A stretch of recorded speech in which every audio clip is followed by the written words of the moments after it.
tariffs and subsidies. Already promised reducing the consumption tax for food. So in this case, income will be reduced. So that's why she needs to find another alternative budget.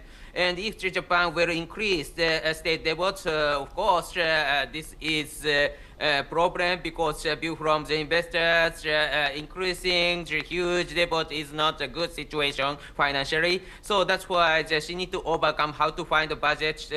That is a situation she will face, obviously. But politically, other areas, she has a stable government, strong support from President Trump, or other things, everything is good. So that's why there's a possibility she will overcome all of the difficulties from now. Right.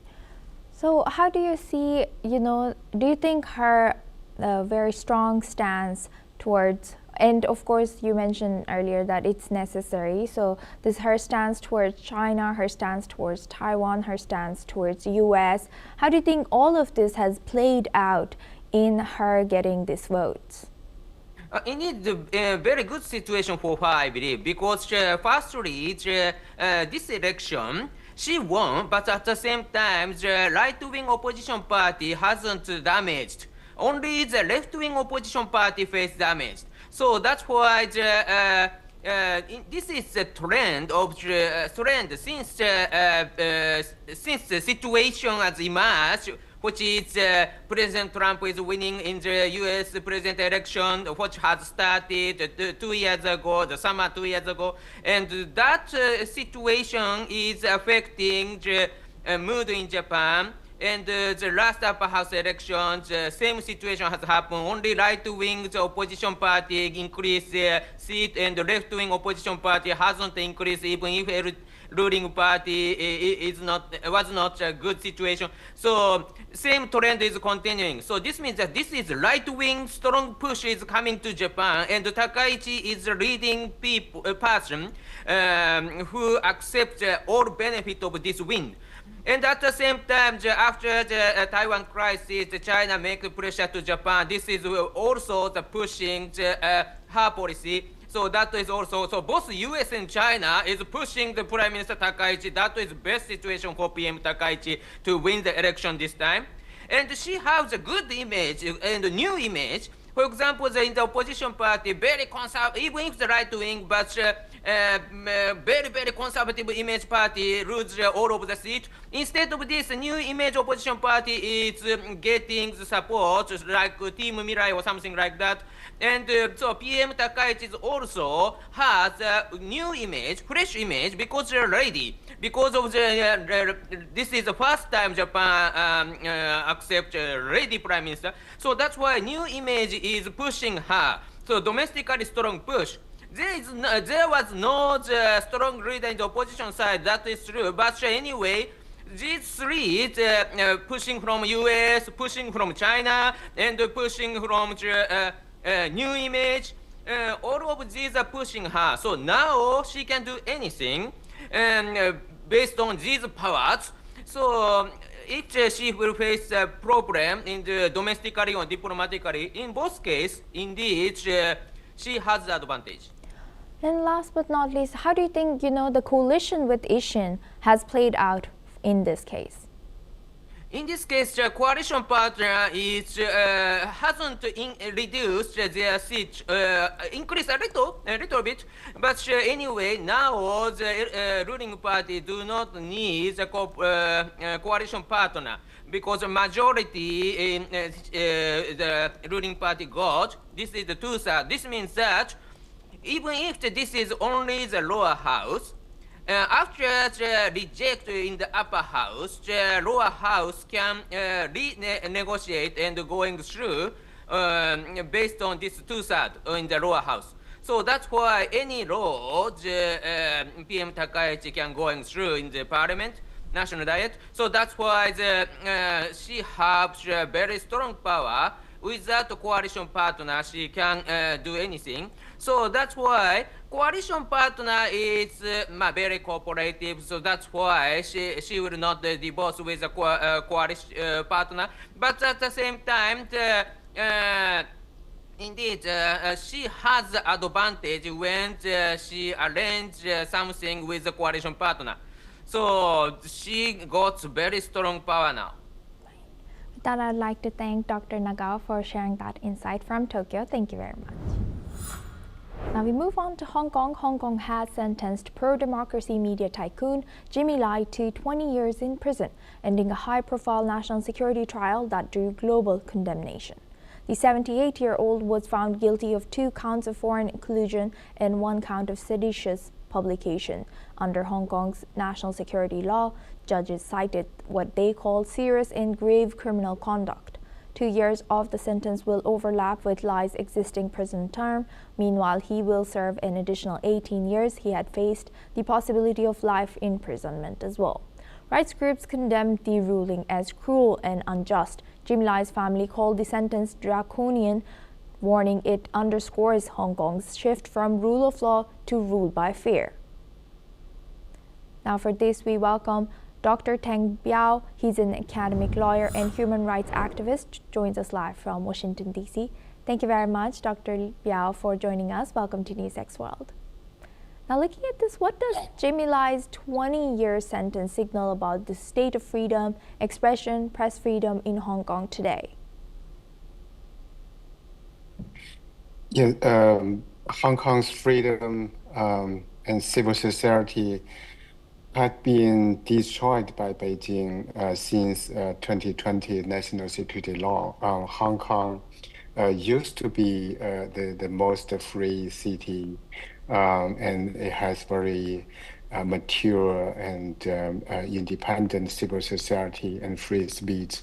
But after 2020, the Chinese Communist Party has deliberately and quickly destroyed Hong Kong's freedom, and then many democracy activists and the dissidents were put into prison under the name of national security law. So the trial of Jimmy Lai shows Hong Kong has completely lost its judicial independence and freedom. Right.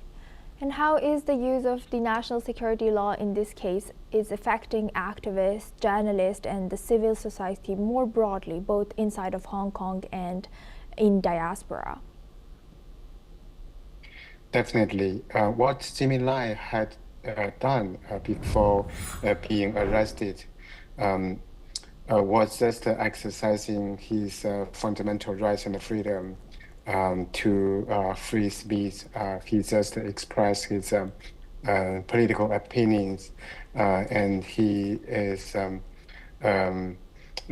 widely respected by pro-democracy Hong Kong people and the international community. So this trial, so the rest of Jimmy Lai and other prominent activists would have a chilling effect in Hong Kong. So many Hong Kong activists are still in prison, and many, many more have been silenced and intimidated.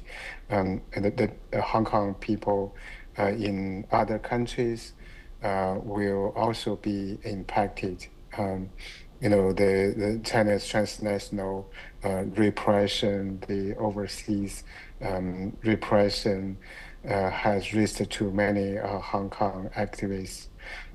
So if the democratic governments and the international community stay silent in this case, and Hong Kong's situation will be worse and worse. Right. And last but not least, what concrete actions, if any, can the international community still take to support and hold authorities accountable and protect the remaining voices of Hong Kong? Hong Kong people in Hong Kong and in diaspora community really need international support, all kinds of needs. They need like media coverage. They need like public support and awareness on social media, and it's clear that the decision was made by the Chinese government in Beijing, not by Hong Kong government. So it's extremely important to link important issues like trade and technology and other political issues to human rights. And it's important and useful to give pressure to Beijing, to the Chinese Communist Party. With that, I'd like to thank Dr. Ten Biao for joining us today and sharing that insight. Thank you very much. Now we move on to UK. UK's Prime Minister Keir Starmer is facing growing pressure as calls for his resignation intensify following the scandal surrounding the appointment of Lord Peter Mandelson as the UK's ambassador to the US. Mandelson, who has had links to convicted financier Jeffrey Epstein, has been at the center of the controversy leading to the resignation of Starmer's Chief of Staff Morgan McSweeney. McSweeney, who played a key role in Mandelson's appointment, acknowledged that the decision was wrong and took full responsibility for the advice given to the Prime Minister. McSweeney's departure marks a significant shift as he had initially hesitated to resign. Sources close to Downing Street suggest that the decision was made mutually between McSweeney and Prime Minister Starmer. Meanwhile, Russian President Putin's special envoy Kirill Dmitriev has weighed in, suggesting that Starmer's leadership is on a shaky ground. He has also reportedly predicted that Prime Minister Starmer may step down soon.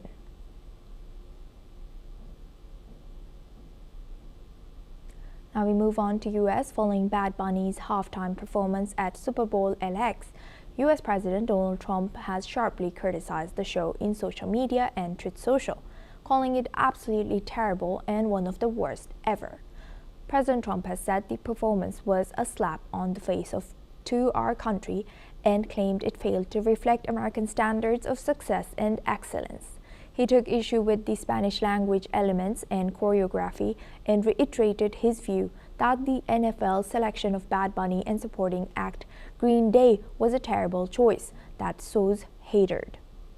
The remarks have sparked sharp online debate, with many fans praising the performance for its energy and inclusivity. Now we move on to Taiwan. Taiwan has rejected the U.S. request to shift 40% of its semiconductor capacity to the U.S., calling the move impossible. Taiwan's Vice Premier Cheng Li-chun has emphasized that this island's semiconductor ecosystem developed over decades cannot be relocated. While Taiwan plans to expand its presence in the U.S., the island remains committed to growing its capacity at home. U.S. officials, including Commerce Secretary Howard Lutnick, have called for more semiconductor production within the U.S. to reduce dependence on Taiwan and China. However, Taiwan's government has stated that relocating its semiconductor industry is not feasible. Now for this, we welcome Dr. Satoru Nagao. He's a fellow at Hudson Institute, joins us live from Tokyo. Thank you very much, Dr. Nagao, for staying with us. Now, looking at this, what does Taiwan's rejection of U.S. request to tell us about the limits of U.S. influence, and what are the strategies that Taiwan is moving ahead to pursue? In this case, there are two interests Taiwan has. Firstly, why Taiwan rejected it? Because it is impossible. This is right on the time frame. So just a feasibility problem. But secondly, if U.S. got enough level of the semiconductor production, advanced level semiconductor production, Taiwan, U.S. rely on Taiwan is one kind of the insurance for Taiwan. U.S. will protect Taiwan. It's leading from this insurance. So that's why Taiwan want to maintain this status. But at the same time, Taiwan is thinking about the risk. Even if Taiwan try to keep this status, the U.S. will improve the semiconductor production line, and in the future, U.S. will not rely on Taiwan. That could happen. So that's why, in this case, if the Taiwan invests much in the United States and improve the U.S. semiconductor production, that is Taiwan's influence towards the United States, and the influential for the influential means that this is Taiwan's interest. So that's why the risk and benefit Taiwan is calculating. And in this case, we should not forget one more thing, the US side in this case. When President Trump negotiates with others, every time President Trump's demand is very high level. It is impossible, everyone say. After that, through the negotiation, the real feasible number, the negotiator will find. So that's why now the US demand 40%, but will it be the really the 40% as agreement? That is a little bit controversial. So that's why currently the negotiation table is something like that. US demand 40%, Taiwan say it is impossible, but in the future they will find a feasible number. So that's why what happened in the negotiation between US and Taiwan is something like that, I believe. Right. So, now that US is pushing for 40%, do you think could this disagreement strain US-Taiwan relations, or is it more likely to push both sides towards a more flexible, compromised model? I think, of course, it relies on the mood in the negotiation. Taiwan side will manage the mood carefully, I think. Because if something, the shameful situation for the President Trump created, President Trump will be upset very much, and something bad will come. So that's why Taiwan side will manage the mood carefully, I think. And Taiwan needs the United States anyway. So that's why the risk and benefits, maybe they are carefully checking. And mutual beneficial line is they have already set up, I think. But to reach this line, how to approach is a matter. Because in the negotiation, how to approach is a matter. And if Taiwan bought too much, in this case, U.S. demand will be increased. So that could happen. So that's why not make President Trump upset, but at the same time, not bow too much. Something careful manner Taiwan will seek, I think. Right. So, all in all, how does this stance by Taiwan at home factor into its broader security calculus towards China? Of course, the two things is important. Firstly, the U.S. rely on Taiwan means that the U.S. will protect Taiwan. And even if the blockade or something more lower levels, the military operation China will conduct against Taiwan, the supply chain of the semiconductor will be disrupted. So that's why U.S. do not wish such kind of situation. That is the insurance for Taiwan. But at the same time, Taiwan has a strong point is that location is good location to attack coastal city of China. And if the U.S. need to deal with China, Taiwan is very important. So that's why anyway, Taiwan has some card to deal with the United States, and it will helpful. So by using this, Taiwan negotiate with the United States. In case of the United States, U.S. has a card, Taiwan rely on U.S. This means that Taiwan should follow the United States, or follow the U.S. demand, U.S. interest. So that's why that is the line of the negotiation. So in case of China, yes, the China factor is very important, but at the same time, China cannot intervene in this situation. Indeed, this is bilateral between U.S. and Taiwan. And the China factor is just a background environment in this negotiation, I think. Right. What more can you tell us about this ongoing situation with Taiwan and U.S.? In this case, which percent is matter and which time frame is matter, I think.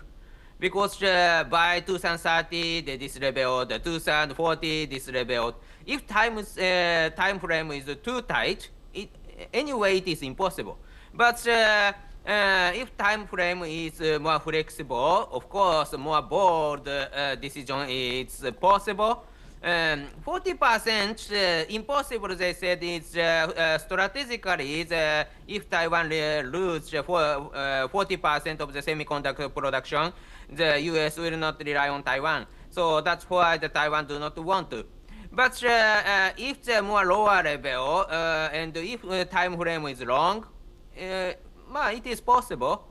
Because during that time anyway, the United States will improve their semiconductor production and will not rely on Taiwan anyway. So in this case, Taiwan should not hesitate to invest semiconductor factory in the United States. So because keeping influence is more beneficial for Taiwan.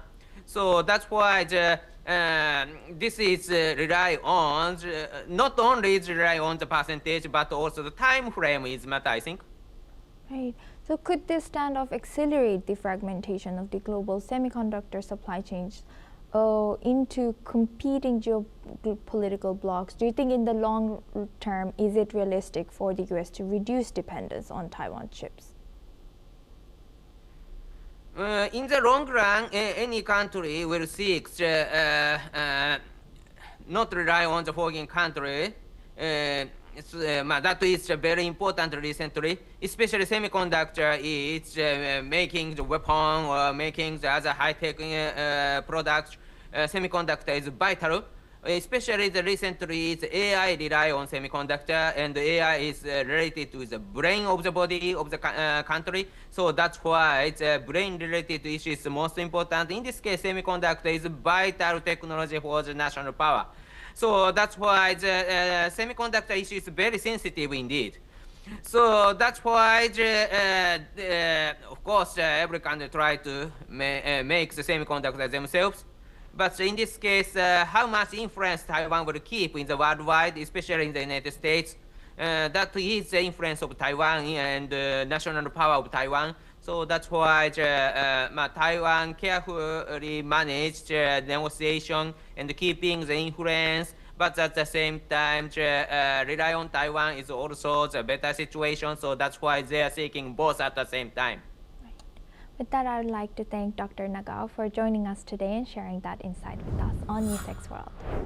Now we move on to Africa. At least 30 people have passed away and several others were injured after a truck carrying passengers crashed in northern Nigeria.